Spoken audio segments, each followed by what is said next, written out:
ওই বেটা সে বল, আমরা কলেজের মধ্যে আমার সাথে কিছু বিনোধর্মী পোলা বানতে হে, বুঝছস নি?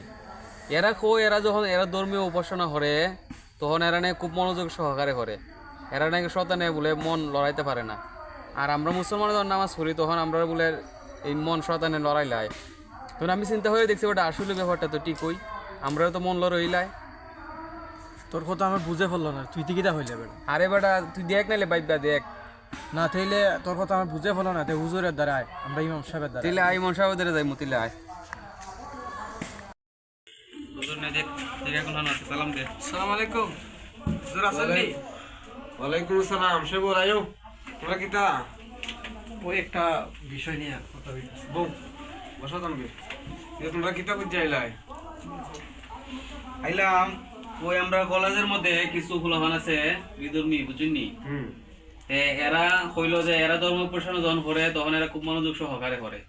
আর আমরা যখন করি এরা শয়তান, এরা মন লড়াই ধরে না, ঠিক আছে?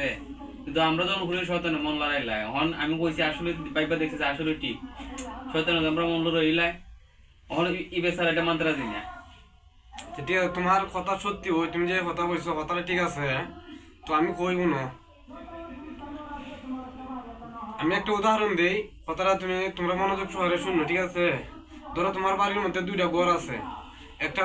একটা ঘর থাকে ফাঁকা, আর একটা ঘরের মধ্যে স্বর্ণ অলংকার টাকা পয়সা অনেক কিছু জমা থাকে, ঠিক আছে? যখন টাকা যাইব চুরি করার লেগে, যখন চুরি করার লেগে যাইব, তখন কি ফাঁকা ঘরের মধ্যে যাইব নাকি যেটার মধ্যে ধন সম্পদ টাকা পয়সা আছে সেটার মধ্যে যাইব? যেটার মধ্যে টাকা পয়সা আছে ধন সম্পদ আছে সেটার মধ্যে তো যাইব। তো খাইলার মধ্যে যাইতো না, এটা ফাঁকা দীক্ষা। তো মুসলমান এমন একটা মানুষ বা এমন একটা ধর্ম অনুসরণ এরা করে, এরা নিজের বাপ দাদার ধর্ম অনুসরণ করে না। এরা বাপ দাদা কিতা করছে এই ধর্ম এরা অনুসরণ করে না। মুসলমানে ধর্ম অনুসরণ করে আল্লাহ এবং আল্লাহর রাসূলের দেওয়া ধর্ম পালন করে, ঠিক আছে?